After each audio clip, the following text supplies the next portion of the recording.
C'est très rapidement, j'en avais préparé 5. Le premier étant organisationnel. Au niveau de l'organisation de la structure gouvernementale, j'ai envie de dire le Cameroun a presque réussi le pari, je dis presque. Donc les institutions sont mises en place, on peut avoir à dire, mais c'est déjà quand même ça. Le reste, ça peut se débattre. Je ne donne pas tous les détails, il manque une couche importante, c'est la couche opérationnelle en fait. Un État comme le Cameroun, vous voyez. Et cette couche opérationnelle, elle a besoin d'impulser. La deuxième, c'est la charte de souveraineté numérique qui manque encore. Je l'ai constaté par exemple en parcourant le site du ministère des Finances, où chaque direction a son site, sa charte graphique, son point CM à lui. Donc j'ai constaté tout de suite qu'il y a un peu de l'ordre à faire en fait. Et ça illustre ce qui se passe dans le reste du gouvernement, de l'administration publique. Donc il y a un ordre à faire à ce niveau. Le troisième préalable, c'est en fait la mise en place des grands registres de l'État. Et c'est le plus important. Un État, Igor, se matérialise partout par ces grands registres. Le registre de l'identifiant unique. Vous voyez, vous, le Maroc, vous êtes en train de penser maintenant, mais le Cap Vert l'a fait avant. Et c'est grâce à ça que le Cap Vert est devant le Cameroun en termes d'Igor. Ils ont commencé par le commencement, l'identifiant unique du citoyen, par exemple. Le deuxième registre important, c'est le matricule académique, qui part du primaire jusqu'à la fin du cycle. Et après, le matricule administratif tout comme le relais. Et ça, c'est le troisième registre important, la fonction publique.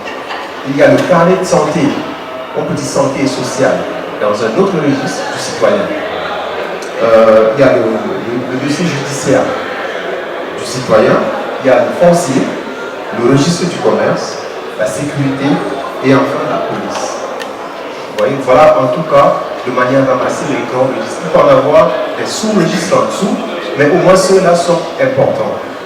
Après, le quatrième préalable, c'est l'harmonisation et la population de ces registres-là. Il faut les nourrir avec l'information et les harmoniser. Ceux qui sont nés vers 1950, il faut bien leur donner un jour et un mois, par exemple, pour que cela corresponde, c'est pour que vous voyez un peu ce que je dis harmoniser, pour que cela corresponde après pour tout le monde. D'accord? Et le cinquième préalable, c'est de renforcer le soft et le hard power. Renforcer le hard power, par exemple, avec ce qu'on appelle des infrastructures et même mutualiser directement. On ne doit pas commettre les mêmes erreurs que les tempos, par exemple, à l'époque, où chacun montait ses pilotes dans la ville. Et puis après, on a forcé. Maintenant, ils mutualisent, par exemple, un pylône qui porte plusieurs vitesses. Dans l'IGOF, il faut aussi commencer à mettre des bons préalables infrastructurels au niveau des plateformes, au niveau des softwares, au niveau des applications. Il faut mutualiser à tous ces niveaux-là.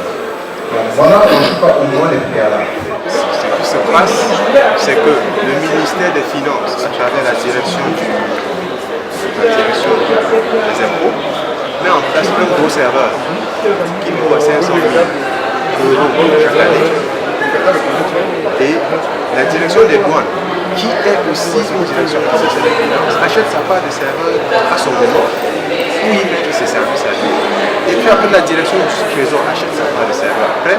Et puis après, la CNPS achète sa part de serveur. Voilà, part de serveur, 2 millions d'euros qui sortent du contribuable camerounais pour héberger les services qu'un seul serveur aurait pu être utilisé si on avait utilisé ses efforts. S'il y avait un en haut qui donnait la direction et qui agrégeait les projets informatiques de l'État. C'est ça le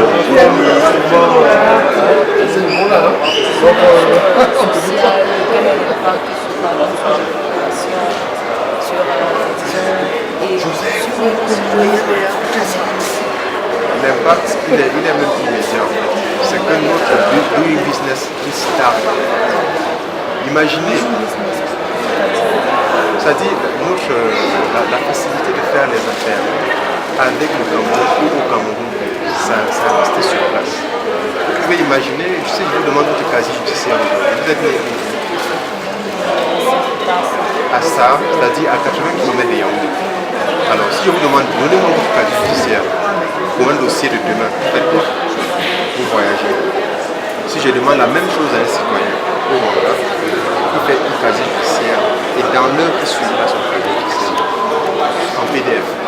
l'administration reconnaît ça. Vous avez compris l'impact social. C'est énorme, multiplier ça par autant de citoyens. C'est de ça qu'il est question.